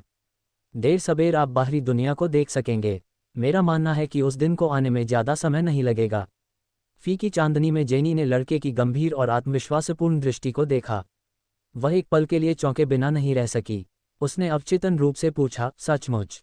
हाँ, डूडियन ने सकारात्मक रूप से सिर हिलाया। जेनी ने उसकी बातें सुनी। ऐसा लगता है जैसे वह उनसे संक्रमित हो गई थी। मुझे आप पर विश्वास है। डूडियन ने मुस्कुराते हुए कहा, मुझे खुद पर विश्वास है। जेनी हंस पड़ी। पुची, छोड़ने का उसका पिछला इरादा लंबे समय से गायब है। आप जानते हैं, मेरा सपना मजिस्ट्रेट बनना है। हालांकि अधिकारी विशाल दीवार के बाहर नहीं जा सकते हैं, कम से कम विशाल दीवार के अंदर सभी बुरे लोगों का न्याय कर सकते हैं। मेरा मानना है कि दुनिया में कोई बुरे लोग नहीं हैं और अगर हम साथ मिलकर काम करें तो हम जल्द ही विशाल दीवार के बाहर के खतरे को दूर करने में सक्षम होंगे। डूडियन ने मुस्कुराते हुए कहा, क्या आप कानून की पढ़ाई कर रहे हैं? बेशक। जेनी मुस्कुराए और उसके चेहरे पर गर्व की अभिव्यक्ति दिखाई दी। डूडियन ने हंसते हुए कहा, मैं भी कानून का अध्ययन करता हूँ। जेनी ने आश्चर्य से कहा, क्या तुमने भी कानून सीखा है? डूडियन ने कहा, स्वयं सीखना। आप मजिस्ट्रेट बनना चाहते हैं? ठीक है, मेरा लक्ष्य भी आपके जितना ही महान है। महान? हाँ, हमारे लक्ष्य महान हैं। आपकी आयु कितनी है? अभी 11 साल का हुआ। मैं लगभग 12 वर्ष का हूँ। अंधेरा धीरे धीरे गहराता गया। जितना अधिक वे बात करते थे उतना ही अधिक उन्हें पता ही नहीं चलता था कि समय कैसे बीत गया। उन्होंने अपने शौक से लेकर अपनी उम्र तक कई चीज़ों के बारे में बात की, साथ ही चीज़ों पर उनके विचार भी। उनमें बहुत अधिक समानताएं थीं, जैसे कि उन्हें लंबे समय से खोए हुए दोस्त मिल गए हों। एक बिना कान के, एक बिना पूंछ के खिलखिलाओ। जोर से हंसने के कारण जेनी ने अपना पेट पकड़ लिया। वह एक महान महिला की छवि पर ध्यान देना पूरी तरह से भूल गई जिसे उसे रखना था। कितना अजीब बेटा है, कितने अजीब गीत। यह मज़ेदार है, डूडियन ने कहा, यह बच्चों का गीत है। जेनी मुस्कुराई क्योंकि उसने सोचा कि बच्चों के इतने अजीब गाने कैसे हो सकते हैं। डूडियन बस कुछ और बच्चों के गीत कहना चाहता था और अचानक उसे लगा कि उसकी कलाई पर एक मच्छर ने काट लिया है। उसने इसे मारने के लिए अपने बैकहैंड से गोली मार दी। अचानक आए आवाज़ ने उन्हें मीठी बातचीत से जगा दिया। उन्होंने पीछे मुड़कर बैंक्वेट हॉल की दिशा में देखा। जेनी ने भी प्रतिक्रिया दी। उसे बुरा लगा, मुझे वापस जाना होगा। अगर मेरे पिता मुझे नहीं ढूंढ पाए तो वह बहुत क्रोधित होंगे। डूडियन भी वापस जाने की योजना बना रहा था। तो पहले तुम जाओ, मैं थोड़ी देर इंतजार करूंगा। चलो एक साथ पकड़े न जाएं। जेनी का चेहरा लाल हो गया। वह मंडप के बाहर भागी, अचानक कुछ सोचा और पीछे मुड़ी। आपने अभी कहा कि आपने भी बहुत सारी अच्छी कविताएं सुनी हैं। मुझे भी कविताएं पसंद हैं। क्या आप मुझे एक बता सकते हैं? डूडियन एक पल के लिए आश्चर्यचकित रह गया। उसे मंडप के नीचे आश्रय नहीं दिया गया था। चांद की किरणें उसके गाल पर झलक रही थीं। उस वक्त वह किसी अवास्तविक परी की तरह खूबसूरत थी। उसका हृदय अवचेतन रूप से धड़क रहा था। वह बहुत सारी तान कविता जानते थे जिन्हें पूर्वी शास्त्रीय कविता के रूप में वर्गीकृत किया गया था। यह इस युग की काव्य विधा से सर्वथा भिन्न थी। अचानक उसे आधुनिक कविता का ख्याल आया जो उसकी बहन अक्सर पढ़ती थी। मैं तुम्हें मुझसे कैसे मिलने दूं, मेरे सबसे खूबसूरत पल में। इसके लिए मैंने 500 वर्षों तक ईश्वर से प्रार्थना की। मैंने उनसे हमें सांसारिक जीवन में मिलने देने के लिए कहा। भगवान मुझे पेड़ बनने दे, उस सड़क के किनारे उगा हुआ जहां से आप प्रतिदिन गुजरते हैं। अल्पविराम। डूडियन को याद आया कि इस कविता का नाम ए ट्री इन ब्लॉसम था। उन्होंने पाठ करते समय बुद्ध शब्द को भगवान में बदल दिया था। आखिरकार दुनिया का विश्वास पवित्र चर्च द्वारा तय होता है और कोई बौद्ध धर्म नहीं है। डूडियन को चुपचाप कविता सुनाते हुए जेनी दंग रह गई। थोड़ी देर बाद वह मुड़ी और अंधेरे में गायब होने के लिए पगडंडी पर भाग गई। अध्याय 37। जेनी को गए हुए 10 मिनट बीत चुके थे जब डूडियन एस्टेट की ओर जाने वाले रास्ते से चलने लगा। वह बैंक्वेट हॉल में पहुंच ही रहा था कि तभी उसे दूर से जोरदार हंसी की आवाज़ें सुनाई दीं। ऐसा लगता है कि पार्टी खत्म हो गई थी, क्योंकि डूडियन ने बैंक्वेट हॉल का दरवाज़ा पूरी तरह खुला देखा। एक के बाद एक सरदार समूहों में निकल पड़े। डूडियन को उम्मीद नहीं थी कि उसका समय भोज की समाप्ति के अनुरूप होगा। वह मन ही मन उस मच्छर का आभारी था जिसने उसकी कलाई पर काटा था। वह बैंक्वेट हॉल में प्रवेश नहीं किया, बल्कि मुख्य सड़क से होते हुए जागीर के प्रवेश द्वार की ओर चल दिया। उन्होंने बैंक्वेट हॉल के प्रवेश द्वार को बंद करने के लिए मुख्य सड़क से जुड़ने के लिए दूसरे रास्ते का इस्तेमाल किया। वहां कोई रईस नहीं था, इसलिए वह बैंक्वेट हॉल से बाहर आने का बहाना करते हुए धीरे धीरे आगे बढ़ता गया, मानो किसी भी क्षण घर वापस लौटने को तैयार हो। उसने देखा कि बड़ी संख्या में गाड़ियों की तुलना में केवल 7 या 8 गाड़ियां बची थीं। जब वे शुरू में आए थे तो वे एक दूसरे के करीब बड़े करीने से खड़ी थीं। जब डूडियन ने पीटर की गाड़ी को बाहर खड़ा देखा तो उसके दिल को राहत मिली। वह ऊपर गया लेकिन गाड़ी में कोई नहीं था। ये स्पष्ट था कि पीटर को अभी भी बाहर आना बाकी था। डूडियन सबसे पहले अंदर इंतजार करने के लिए गाड़ी में बैठे। कुछ ही देर में पीटर अत्यधिक नशे की हालत में वापस चला गया। उसने डूडियन को गाड़ी के अंदर देखा। आप। पीटर का शरीर कांप रहा था। डूडियन ने उसे गाड़ी में बिठाने में मदद की। डूडियन हक्का बक्का रह गया और उसने कहा, तुम्हें अधिक नहीं पीना चाहिए। आओ कुछ देर के लिए बैठो। उच्च अधिकारी, आदेश, अगले में ऐसा करना होगा। पीटर ने अपने भाषण से कुछ भी समझने के लिए अस्पष्ट वाक्यों में बात की।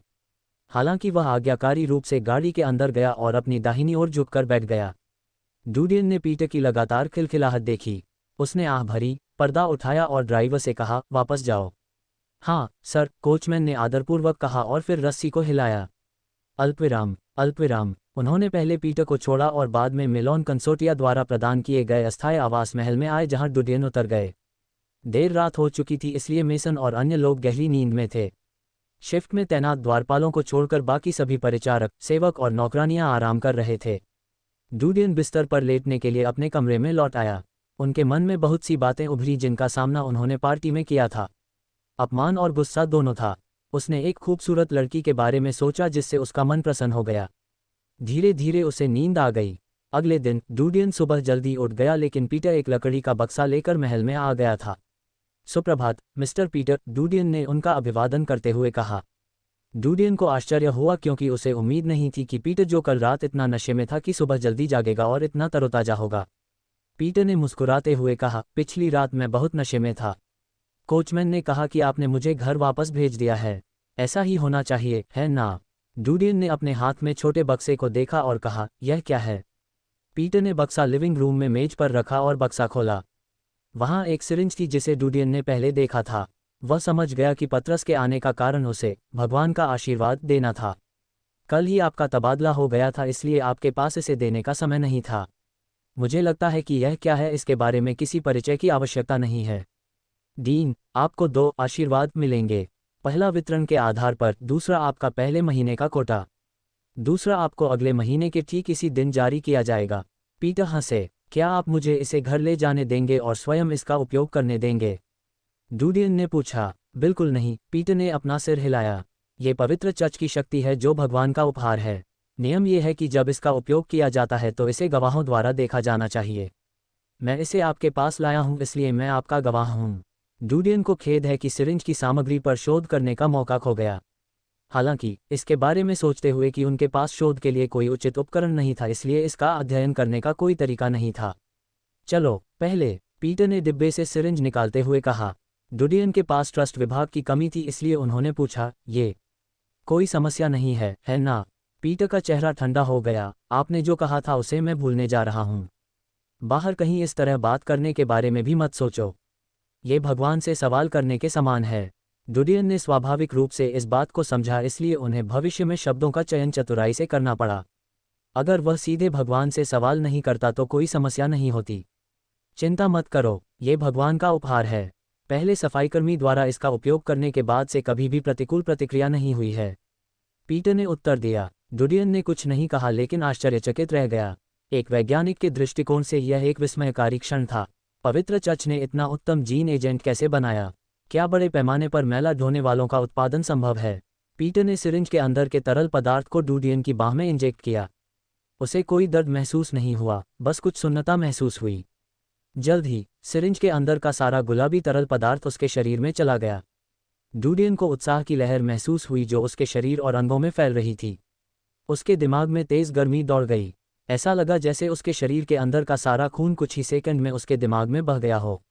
वह जोर से दहाड़ा और गर्मी उसके शरीर और अंगों में विपरीत दिशा में प्रवाहित होने लगी। ये बहुत दर्दनाक लग रहा था क्योंकि यह लगभग ऐसा था जैसे कोई उसके अंगों को फाड़ने की कोशिश कर रहा हो। उसने दर्द सहने के लिए अपने दांत भींच लिए। जल्द ही पानी के ज्वार की तरह ये गर्मी दूर हो गई। डूडियन ने ऊपर देखा और तुरंत अलग महसूस किया। उनकी दृष्टि अत्यंत संवेदनशील थी। वह पतरस के चेहरे की छोटी छोटी बातें देख सकता था जिनके बारे में उसे पहले पता नहीं था। डूडियन ने लोरियन की ताकत के बारे में सोचा और तुरंत अपनी जगह पर कूद पड़ा। डूडियन को उड़ने जैसा महसूस हुआ। एक ही छलांग में वह लगभग पीटर के सिर के स्तर तक पहुंच गया था। वह जमीन पर वापस गिर गया। उसने अपना हाथ उठाया और एक कुर्सी पकड़ ली। ये कैटेकिन्स की तरह हल्का महसूस हुआ। ठीक है, 1 मिनट रुकिए और फिर हम दूसरे का उपयोग कर सकते हैं, पीटर हंसे। डूडियन ने पीटर द्वारा उठाई गई दूसरी सिरिंज को देखा और पूछा, क्या यह हर बार ऐसा ही महसूस होगा? पीटर ने मुस्कुराते हुए कहा, बिल्कुल नहीं, प्रारंभिक इंजेक्शन बहुत महत्वपूर्ण होगा, लेकिन आपके शरीर को इसकी आदत हो जाएगी, इसलिए अधिक इंजेक्शन लेने पर प्रभाव कमजोर हो जाएगा। हालांकि डूडियन को इसकी उम्मीद थी, लेकिन फिर भी वह पछताने के अलावा कुछ नहीं कर सका। यदि प्रभाव को दोगुना या तिगुना किया जा सकता है तो पवित्र चर्च के आनुवंशिक एजेंटों के उपयोग के परिणामस्वरूप एक राक्षस जैसा अस्तित्व प्रकट होगा। वे सिर्फ सफाईकर्मी थे और उनके पास इतनी भयानक शक्ति थी, तो एक शिकारी का अस्तित्व किस प्रकार का था? जल्द ही पीटर ने डूडियन की बाह में दूसरी सिरिंज इंजेक्ट की। उसके शरीर से फिर गर्मी बहने लगी। इस बार यह पहले जितना तेज नहीं था और डूडियन को केवल हल्की सी फटने का एहसास हुआ और गर्मी कम हो गई। डूडियन ने फिर से देखा। तुरंत महसूस हुआ कि उसकी दृष्टि काफ़ी हद तक साफ हो गई है। वह जानता था कि उसकी शक्ति में बहुत सुधार हुआ है। उसने सोचा कि अगर उसने बाघ का सामना किया तो वह उसे नंगे हाथों ही मार सकता है। आगे बढ़ो और दूसरों को सिखाओ, पीटर हंसा। डूडियन ने थोड़ा सिर हिलाया। मेसन जोर से रोया। कुछ ही देर में सभी इंजेक्शन पूरे हो गए। कुछ समय के लिए पूरे महल में असाधारण शोर था। हर कोई कूद रहा था, उस अविश्वसनीय शक्ति का अनुभव कर रहा था जो उन्होंने हासिल की थी। पीटर के जाने के बाद डूडियन सामान पैक करने के लिए अपने कमरे में लौट आया। वह आवासीय जिले में लौटने के लिए तैयार था। हम 3 दिनों तक मुफ्त में रह सकते हैं। क्या आप आज जा रहे हैं? हम आज शहर के व्यस्त बाजार में जाने का भी इरादा रखते हैं। तुम जल्दी में क्यों हो? यह एक दुर्लभ अवसर है। मेसन और अन्य दो ने डूडियन को समझाने की कोशिश की। हालांकि डूडियन ने पहले ही अपना मन बना लिया था। उसने उनसे विदा ली, एक गाड़ी बुलाई और आवासीय जिले की ओर चला गया। जैसे ही गाड़ी लिंकान स्ट्रीट नंबर 108 पर पहुंची, डूडियन उसमें से कूद गया। उसने 60 तांबे के सिक्के चुकाए। उनका दिल दुख रहा था क्योंकि वाणिज्यिक जिले में किराए पर ली गई गाड़ी आवासीय जिले या मलिन बस्तियों में किराए की गाड़ी की तुलना में समान दूरी के लिए 2 गुना शुल्क लेती थी। इसी समय डूडियन ने अचानक अपने दरवाजे के पास एक और गाड़ी खड़ी देखी। क्या कोई मेहमान है? उसने सोचा। उसने गाड़ी को बाईपास किया, सफ़ेद बाड़ के बाहर का दरवाजा खोला और घर में प्रवेश करने ही वाला था कि उसने बाहर से झगड़े की आवाज़ें सुनी। वह आश्चर्यचकित था। उसने हाथ उठाया और दरवाज़ा खटखटाया। जल्द ही दरवाज़ा जुरा ने खोला। उसने डूडियन की ओर अजीब दृष्टि से देखा, कहा, तुम हो? 3 साल के मेहतर प्रशिक्षण के बाद डूडियन की शक्ल में भी जबरदस्त बदलाव आया है। उसकी बनावट मूल से कहीं अधिक मजबूत थी। रंग इतना पीला नहीं था बल्कि गेहूं रंग में बदल गया था। परिणामस्वरूप जुरा ने वास्तव में उसे नहीं पहचाना। आंटी, यह मैं हूँ। डूडियन। जुरा ने उसकी आवाज़ सुनी जो थोड़ी बदल गई थी। आप डीन हैं? डूडियन ने हल्के से हंसते हुए कहा, प्रशिक्षण समाप्त हो गया है, मैं वापस आ गया हूँ। जुरा की आंखें अचानक चमक उठीं। उसने डूडियन को अपनी बाहों में भर लिया। तुम वापस आ गए। तुम आखिरकार वापस आ गए। तुम्हारे चाचा और मुझे डर था कि तुम किसी तरह की परेशानी में थे। यह अच्छा है कि तुम ठीक हो। उसने तुरंत डूडियन को धक्का दिया और उसे ऊपर से नीचे तक देखा। जब उसने उसके हाथ और पैर सही सलामत देखे तो उसे राहत मिली। डूडियन का दिल गर्म हो गया जब उसने उसे इतना बड़ा चढ़ाकर देखा। वह मुस्कुराया और कहा, मूल रूप से मैं आपके लिए वाणिज्यिक जिले से कुछ विशिष्ट चीज़ें खरीदना चाहता था। मेरे पास पैसे नहीं थे इसलिए कुछ भी नहीं खरीदा। मूर्ख बच्चा, तुम्हारा जीवित और स्वस्थ होकर वापस आना एक उपहार है। जुरा मुस्कुराए और डूडियन के बालों को छुआ। 3 साल बीत गए। आप बहुत ऊंचे हैं और वहां पर। ज़्यादा दूर मत जाओ। इसी दौरान लिविंग रूम से गुस्से भरी आवाज़ आई। ये ग्रे की आवाज़ थी। जुरा का चेहरा बदल गया और जल्दी से वापस लिविंग रूम की ओर मुड़ गया। अध्याय 38। डूडियन भी पीछे पीछे लिविंग रूम में चला गया। डूडियन ने लिविंग रूम में ग्रे के अलावा 2 आकृतियां देखीं। एक बड़ा पेट वाला मोटा आदमी था। उसकी अंगुलियों में 3-4 सोने की अंगूठियां थीं। दूसरा सूट पहने एक दुबला पतला आदमी था। उसके बाल करीने से संवारे हुए थे और किसी रईस की तरह लग रहे थे। ग्रे, अपने रवैये पर ध्यान दो। डूडियन उस दुबले पतले आदमी की रोने की आवाज़ सुनने के लिए अंदर आया। ग्रे ने अपनी मुट्ठी कसकर बंद कर ली और गुस्से में दुबले पतले आदमी की ओर देखा। हमने ये घर खरीदा है। कर की राशि अनुबंध पर लिखी गई थी और इसका भुगतान किया गया था। आपके लिए मूल कर बढ़ाना ये पूरी तरह से अवैध है। मोटे अधेड़ उम्र के आदमी ने हंसते हुए कहा, आप एक छोटे दर्जी हैं। क्या आप जानते भी हैं कि कानून क्या है? ये पूरी लिनकांग सड़क मेरी है। यह मेरा क्षेत्र है। मैं जो कुछ भी कहता हूँ वह कानून है। यहाँ तक कि अगर आप मुकदमे में जाना चाहते हैं तो मैं किसी भी समय ऐसा करने के लिए आपका स्वागत करता हूँ। ग्रे ने दांत पीसकर कहा, तुम चोर हो। ठीक है, ये बदनामी है। मुझ पर व्यक्तिगत हमला किया गया है, मैं इसके लिए आप पर मुकदमा कर सकता हूँ। पतला आदमी ठंडे स्वर में बोला। इस समय जुरा ने ग्रे के लाल चेहरे को देखा और उसका हाथ पकड़ने के लिए जल्दबाजी की। यह मामला, हमें इस पर चर्चा करने के लिए कुछ समय दें। इतना अधिक कर हम वास्तव में भुगतान नहीं कर सकते। मोटे अधेड़ उम्र के आदमी ने हल्के से कहा, आप समझदार हैं, लेकिन हमने आपको पहले ही कुछ दिन का समय दिया था। आज आखिरी दिन है। मैं रात को वापस आऊंगा और मुझे उम्मीद है कि आप मुझे संतोषजनक जवाब देंगे। समाप्त करके वह जाने के लिए खड़ा हुआ।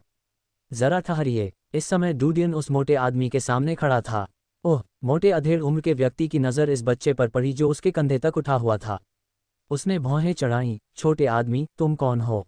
इसी समय ग्रे की नज़र डूडियन पर भी पड़ी। उसने डूडियन का बिल्कुल बदला हुआ रूप देखा और दंग रह गया। डीन, तुम वापस आ गए हो। डूडियन ने थोड़ा सिर हिलाया और फिर मोटे अधेड़ की ओर देखा। ऐसे शरीर के साथ आपके लिए आगे पीछे यात्रा करना बहुत कठिन होगा। वास्तव में हमें अपने घर में परेशान होना पसंद नहीं है। मोटे अधेड़ ने मुस्कुराते हुए कहा, छोटे लड़के, मैंने सुना है कि ग्रे ने एक बच्चे को गोद लिया है। क्या वह तुम हो? डूडियन ने उन्हें कोई जवाब नहीं दिया, लेकिन जारी रखा, सबसे पहले भूमि कानून अध्याय 3 अनुच्छेद वी के अनुसार भूमि और अचल संपत्ति की एक बार की खरीद पर संपत्ति कर का भुगतान आवास धन के साथ किया जाना चाहिए। जब जुरा और ग्रे ने ये घर खरीदा तो उन्होंने इसके लिए पहले ही भुगतान कर दिया था, वरना उन्हें संपत्ति का सबूत नहीं मिलता। कानून के चौथे अध्याय के 7वें श्लोक में घर के अधिकार और कराधान का सारा अधिकार घर के मालिक को होगा और केवल घर के स्वामी को इसे पुनः प्राप्त करने का अधिकार होगा। डूडियन ने उसकी ओर देखा। आपने कहा था कि पूरी लिनकांग सड़क आपका क्षेत्र है। आप इसे कैसे साबित कर सकते हैं? यहाँ तक कि अगर आप कर इकट्ठा करना चाहते हैं तो भी आपको मुकदमे में जाना होगा ताकि एक मजिस्ट्रेट आपके प्रस्ताव को देख सके। कर अनुबंध प्राप्त करने में सक्षम होने के लिए आपको उन्हें साबित करना होगा कि आप क्षेत्र के स्वामी हैं, है ना? मोटा अधेड़ उम्र का आदमी सदमे में था। वह दुबला पतला व्यक्ति थोड़ा चौंका, उसका चेहरा उतर गया। छोटे आदमी, तुम क्या बकवास कर रहे हो? आप किस प्रकार का प्रमाण देखना चाहते हैं? डूडियन ने उसकी ओर देखा और शांति से कहा, यदि आपके पास आधिपत्य का सबूत नहीं है तो कृपया चले जाएं और मुझे और परेशान न करें। अन्यथा मैं आपको एक अपराधी के रूप में गिरफ्तार कर लूंगा जो निवासियों में घुसपैठ करता है। ये सुनकर वे सभी आश्चर्यचकित रह गए। एक दुबला पतला आदमी मुस्कुराया और बोला, मुझे गिरफ्तार कर लो। छोटे आदमी, तुम शुरू से ही बकवास कर रहे हो। सावधान रहो, नहीं तो मैं तुम्हें सीधे गार्ड के पास भेज दूंगा। कहीं जाने की जरूरत नहीं, मैं पहले से ही एक गार्ड हूँ। डूडियन ने अपना गार्ड मेडल निकाला और उदासीनता से कहा, जैसा कि आपने अभी मुझसे इस तरह से बात की है, मैं गार्ड की निंदा करने के लिए आप पर मुकदमा कर सकता हूं और आपको गिरफ्तार करवा सकता हूं। मुझे लगता है कानून के 7वें अनुच्छेद के अनुसार अभिजात वर्ग की दुर्भावनापूर्ण बदनामी के लिए आपको 3 साल की जेल की सजा हो सकती है।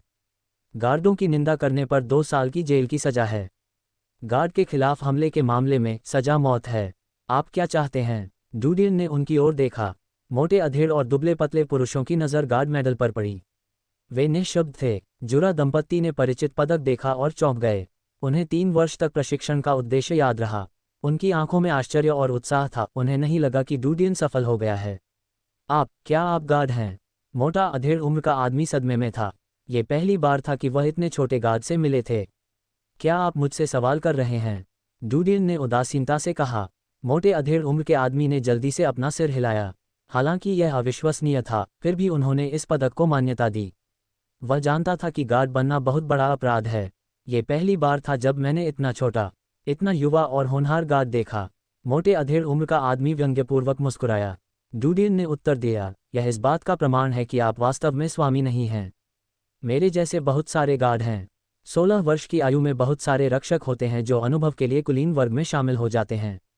बाद में इसे जिलों के बीच सीमा दीवारों और बाद में बड़ी दीवारों में स्थानांतरित कर दिया जाएगा। जिस सीमा की दीवार का उन्होंने उल्लेख किया था उसे अभिजात वर्ग द्वारा अमीर और गरीब की दीवार के रूप में जाना जाता था। मोटा अधेड़ उम्र का आदमी शर्मिंदा था। मैं यहाँ हूँ, मैं वास्तव में भगवान हूँ। मेरे दादाजी एक महान शूरवीर थे और इस क्षेत्र को सील कर दिया गया था, लेकिन बाद में वह जारी नहीं रख सके। लेकिन यह ज़मीन एक रईस ने तुम्हारे शूरवीर दादा को दी थी। वह चला गया है, इसलिए क्षेत्र ने अपनी वैधता खो दी है। शायद कुलीन लोग जमीन वापस लेना भूल गए, इसलिए आप उस स्थान पर अपना प्रभुत्व बनाए रखें। ये कानूनी नहीं है, उन्होंने उदासीनता से कहा, लेकिन मुझे लगता है कि अगर आप चले जाएं तो मैं इस पर पुनर्विचार कर सकता हूं। मोटे अधेड़ और दुबले पतले पुरुष एक होकर तुरंत झुके और बोले, तो फिर हम चले जाएंगे। फिर वह चारों ओर डुडियन की ओर से दूर चला गया। कुछ ही देर में गाड़ी निकल गई और उन दोनों का कोई पता नहीं चला। डुडियन ने जुरा जोड़े की ओर देखा। 3 साल बीत गए। उनकी आंखों पर हल्की झुर्रियां थीं। उनकी उम्र 30 साल से अधिक थी, लेकिन इस दुनिया में 30 साल तक जीवित रहना पुराने जमाने में 50 साल का होने के समान था। जुरा दंपत्ति ठीक हो गए। डुडियन को देखकर वे आश्चर्यचकित रह गए, क्योंकि उन्हें उम्मीद नहीं थी कि पिछली समस्या आसानी से हल हो जाएगी। डुडियन ने जो थोड़े से शब्द कहे उससे सब कुछ हल हो गया। ग्रे ने कहा, आपने स्नातक कर लिया है। मेरे बेटे के योग्य, अद्भुत। अप्रत्याशित रूप से मेरा ग्रे का बच्चा गार्ड बनेगा। हाँ, कल मैं फैक्ट्री जाऊंगा और मजदूरों के सामने दिखावा करूंगा। वे मुझसे ईर्ष्या करेंगे। जुरा वाइट ने उसकी ओर देखा, मुस्कुराया और डुडियन के बालों को छुआ। तुम बच्चे, तुम्हारा शरीर बहुत काला हो गया है। 3 कड़वे साल हो गए। डुडियन ने मुस्कुराते हुए कहा, ये कुछ भी नहीं था। हालांकि इस बार मैं ज़्यादा देर तक नहीं रुक सकता। कुछ दिन बाद मुझे एक काम करने जाना होगा। उसके बाद मैं वापस आऊँगा। जुरा एक पल के लिए स्तब्ध रह गई। कौन सा काम? क्या ये खतरनाक है? कोई खतरा नहीं, निश्चिंत रहें। अच्छी बात है। ग्रे मुस्कुराया, रक्षक कब किसी खतरे में होंगे? वे रईसों के साथ रहने के अलावा कुछ नहीं करते हैं। इसके अलावा पवित्र चर्च भी है जो हमें दुष्ट राक्षसों से बचाता है। जुरा ने उस पर चिल्लाया, मुझे बस डर लग रहा है। ग्रे मुस्कुराया और अपना सिर हिलाया, लेकिन चुप खड़ा रहा। बाद में उस शाम जुरा ने डुडियन की वापसी और उसके गार्ड बनने का जश्न मनाने के लिए एक बहुत ही शानदार रात्रिभोज तैयार किया। रात के खाने के बाद डुडियन ने उनसे कहा, आंटी, मैं इस बार कुछ पैसे उधार लेना चाहता हूँ। जुरा हंसी, तुम्हें कितना चाहिए? 10 चांदी के सिक्के। डुडियन ने सोचा कि पैसा इतना होना चाहिए कि गन पाउडर बनाने के लिए पर्याप्त सामग्री खरीदी जा सके। वह इसका उपयोग विशाल दीवार के बाहर खतरे से बचाव के लिए करेगा। अध्याय 39। इतना? जुरे हैरान था। ग्रे का मासिक वेतन लगभग 2 चांदी के सिक्के था। जहां तक जुरा की बात है, उसका वेतन थोड़ा अधिक था, लेकिन केवल 3 चांदी के सिक्के। जब तक वह किसी अमीर रईस से मुलाकात नहीं करती, उसे अतिरिक्त कमीशन नहीं मिलता। 10 चांदी के सिक्के कुल मिलाकर उनके 2 महीने के वेतन के बराबर थे। इतने पैसे का आप क्या करेंगे? ग्रे ने भौहें चढ़ा लीं। मुझे अपने मिशन की ज़रूरतों के लिए इसकी आवश्यकता है। कार्य के अंत में मैं तुम्हें वापस दे दूंगा। डुडियन ने गंभीर स्वर में उत्तर दिया। जूडा और ग्रे ने एक दूसरे की ओर देखा। उसने अनिच्छा से उत्तर दिया, ठीक है, ये ठीक है। लेकिन आपको हमसे वादा करना होगा कि आप इस पैसे का उपयोग बुरे कामों में नहीं करेंगे। डुडियन को राहत मिली। हालांकि वह यह भी जानता था कि जुरा दंपत्ति ने उसकी गार्ड पहचान के कारण उसे पैसे दिए थे। यदि उसका व्यवसाय कुछ और होता तो उसे धन उपलब्ध नहीं कराया जाता। अगले दिन सुबह सुबह डुडियन आवासीय जिले में दक्षिणी एडवेंचरर्स बाजार में गए। सभी जिलों, चाहे मलिन बस्तियां हों, आवासीय या वाणिज्यिक जिले, को 4 क्षेत्रों में विभाजित किया गया था। पूर्व और पश्चिम क्षेत्र हमेशा अन्य क्षेत्रों की तुलना में आकार में विशाल थे। डुडियन का परिवार लिनकांग स्ट्रीट में रहता था, जो आवासीय जिले के दक्षिण पूर्व में स्थित था। तथाकथित दक्षिणी एडवेंचरर्स बाजार नागरिकों के लिए मुक्त व्यापार करने का स्थान था। क्षेत्र में बेचे जाने वाले अधिकांश सामान विशाल दीवार के बाहरी किनारे से लाए गए थे। अन्य क्षेत्रों की तुलना में विकिरण क्षेत्र में परमाणु विकिरण तीव्र था, इसलिए केवल साहसी लोग ही वहां जाने को इच्छुक थे। इस तरह उन साहसी लोगों के सम्मान में बाजार का नाम रखा गया। एक साहसी व्यक्ति का करियर दीर्घकालिक नहीं होता। उनमें से अधिकांश कुछ समय जोखिम लेने के बाद सेवानिवृत्त हो जाते थे। वे अपने शेष जीवन के लिए अपने शरीर के क्षरण का समर्थन करने के लिए पर्याप्त पैसा कमाएंगे। डुडियन को परमाणु विकिरण की चिंता नहीं थी, क्योंकि उन्होंने पहले ही जानकारी की जांच कर ली थी। उनकी वर्दी बनाने में शीशे का बड़े पैमाने पर इस्तेमाल किया जाता था।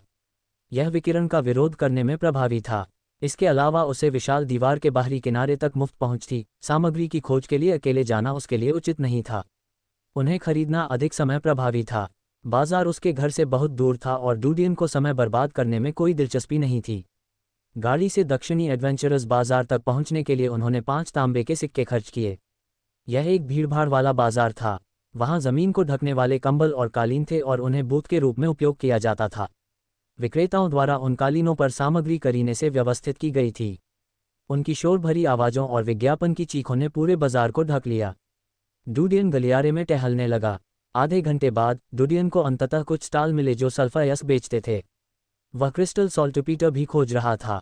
जहां तक चारकोल पाउडर की बात है, वह इसे स्वयं बना सकता था और इसे खरीदने के लिए पैसे बर्बाद नहीं करना चाहता था। विक्रेता एक अधेड़ उम्र का व्यक्ति था जिसका रंग सांवला था। उनके बाल बिखरे हुए थे जबकि हाथों पर कुछ लाल धब्बे थे। संभवतः विशाल दीवार के बाहरी किनारे में प्रवेश करते समय वह किसी प्रकार की बीमारी से संक्रमित हो गया था।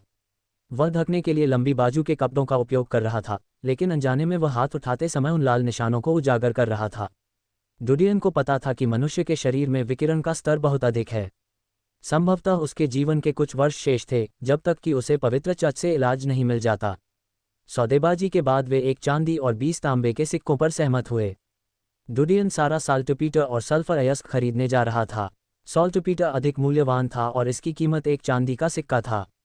इन सभी सामग्रियों का उपयोग करके मैं विस्फोटकों के कुछ पैक बना सकता हूँ।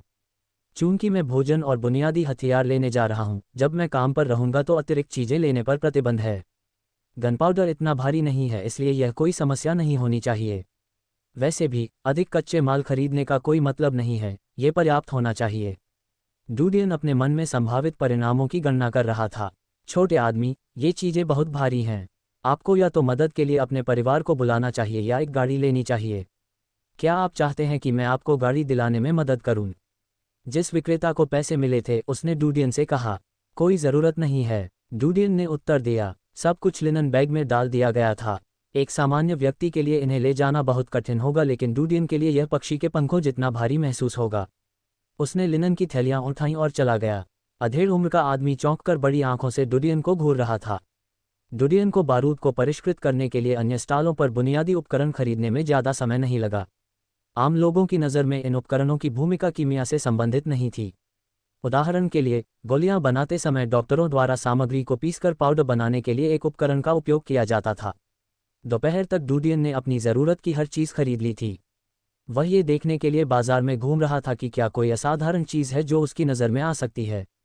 उसे भूख लगी तो वह रात के खाने के लिए जाने के लिए मुड़ा। बॉस, कृपया मुझे एक सिक्के में बेच दो।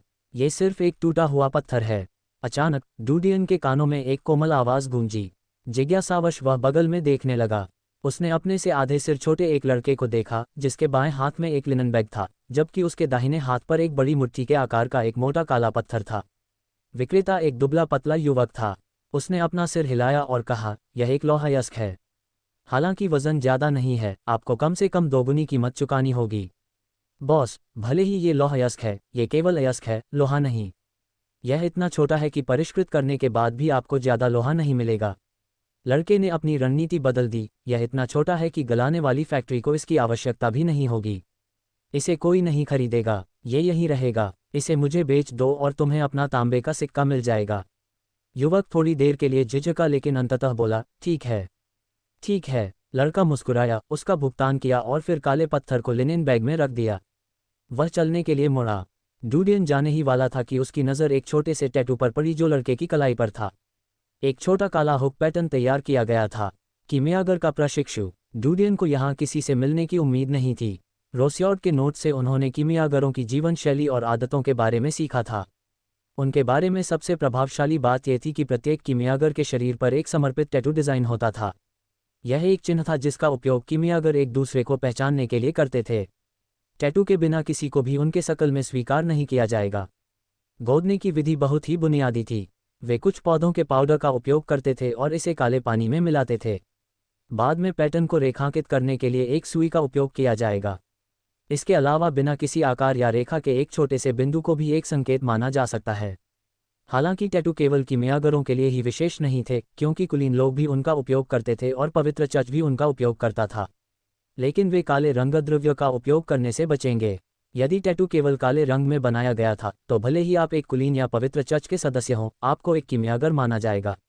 ये कहा जा सकता है कि यह उनकी पहचान के लिए इस्तेमाल किया जाने वाला एक पूर्ण प्रमाण था। इसी तरह, यदि आप सच्चे कीमियागर होने पर भी काले टैटू नहीं रखते हैं, तो आपको अन्य सहकर्मी नहीं पहचान पाएंगे। डूडियन ने उस दिशा पर नज़र डाली जिस दिशा में वह लड़का गया था। लिनन के थैले उठाकर वह चुपचाप उसे पकड़ने के लिए उसके पीछे चला गया। अध्याय 40। लड़के के पास जो लिनन बैग था वह छोटा था। जाहिर तौर पर वह डूडियन जितना मजबूत नहीं था, क्योंकि उसे जोर जोर से सांस लेने में ज़्यादा समय नहीं लगा। भगवान के आशीर्वाद के कारण डुडियन की दृष्टि सामान्य व्यक्ति की तुलना में 3 गुना बेहतर थी। वह बहुत पीछे से लड़के का पीछा कर रहा था। उसकी उम्र के कारण अधिक से अधिक वह एक प्रशिक्षु कीमियागर है। बात सिर्फ यह है कि उसने किसके लिए सामग्री खरीदी थी। क्या यह उसके अपने उपयोग के लिए है या अपने शिक्षक की मदद करने के लिए है?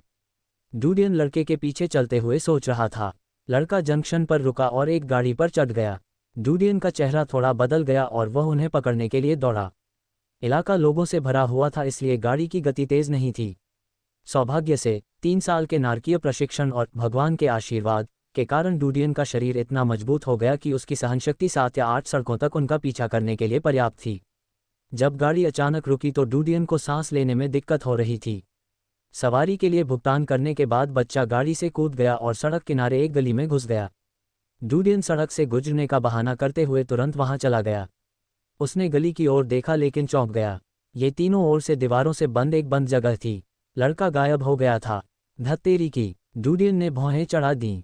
वह जादू के अस्तित्व जैसी परियों की कहानियों में विश्वास नहीं करते थे। तो उन्होंने इस बात को स्वीकार कर लिया कि लड़का ऐसे ही गायब हो गया था। वह घाटी में दाखिल हुआ और जमीन पर कदमों के निशानों की सावधानीपूर्वक जांच की। चूंकि यह एक सीलबंद गली थी इसलिए बहुत कम लोग इसका उपयोग करते थे। हर तरफ धूल ही धूल थी। कुछ हिस्सों में कूड़े का ढेर लगा हुआ था। डुडियन ने अपनी तीक्ष्ण दृष्टि को केंद्रित किया और जमीन पर भगदड़ के पैरों के निशान देखे। पगडंडी गली के मध्य से दीवार के सामने तक फैली हुई थी। वह दीवार के उस हिस्से के करीब आ गया जहां पैरों के निशान गायब हो गए थे। डुडियन ने ध्यान से दीवार को छुआ। दीवार की तरह दिखने के लिए इसे लेपित और रंगीन किया गया था। दरअसल अगर उसने इसे नहीं छुआ होता तो वह अंतर नहीं बता पाता। छिपा हुआ प्रवेश द्वार। डुडियन ने प्रवेश द्वार के पीछे की कठोर संरचना को महसूस करने के लिए हर जगह को छुआ। इसे इसलिए बनाया गया था ताकि छिपा हुआ प्रवेश द्वार हवा या चूहों से उजागर न हो। डुडियन ने पता नोट किया और बाहर चला गया। यदि वह कीमियागर के अड्डे का पता पवित्र चर्च को बता दे तो एक सफाईकर्मी के रूप में उसे बहुत अधिक वित्तीय लाभ प्राप्त होगा।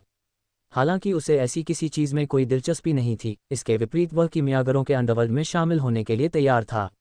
आखिरकार रोस्यॉर्ड के नोट्स के अलावा उसे कीमियागरों के संबंध में किसी भी प्रकार का ज्ञान नहीं था। हालांकि उन्होंने बहुत सी चीज़ें नोट्स में दर्ज की थीं, लेकिन कई उच्च स्तरीय कीमियागरों ने रिकॉर्डिंग के बजाय चीज़ों की मूल प्रकृति को याद किया और सीखा। कीमियागर मंडली में शामिल होने के लिए उसे एक कीमियागर बनना पड़ा। इस दिशा में पहला कदम एक काला टैटू गुदवाना था। डुडियन ने गली पर एक और नज़र डाली और चौराहे पर वापस चला गया। उसने एक गाड़ी रोकी और झुग्गियों में चला गया। छोटी उम्र से ही उन्होंने सीख लिया था कि उन्हें यथासंभव कुशल बनना है। जल्द ही गाड़ी झुग्गियों में आ गई। जैसे ही वे झुग्गियों के पास पहुंचे, हवा में उड़ती हुई घनी बदबूदार गंध ने उन्हें चौंका दिया। उसके हृदय में निराशा का भाव था। दुर्गंध को सहन करते हुए वह किराए के लिए एक जीर्ण शीर्ण छोटे होटल की तलाश में एक सुदूर स्थान की ओर चला गया। होटल के कमरे में डुडियन ने लिनेन बैग से कुछ कच्चा माल निकाला। पहला कदम अयस्क से सल्फर निकालना था। वह सल्फर अयस्क को गर्म करने और उसे घोलने के लिए सबसे आदिम शोधन विधि का उपयोग करने के लिए तैयार थे। बाद में उसे ऊपरी परत को ठंडा करना होगा और इसे पत्थर के पहिए का उपयोग करके पीसकर सल्फर पाउडर बनाना होगा। इस समय वर्षा ऋतु थी। डुडियन ने होटल के मालिक को कुछ तांबे के सिक्के दिए ताकि वह धूल भरी ब्रेजिया से कोयले के कुछ टुकड़े निकाल सके। डुडियन अपने कमरे में लौट आया और दरवाज़ा बंद कर लिया।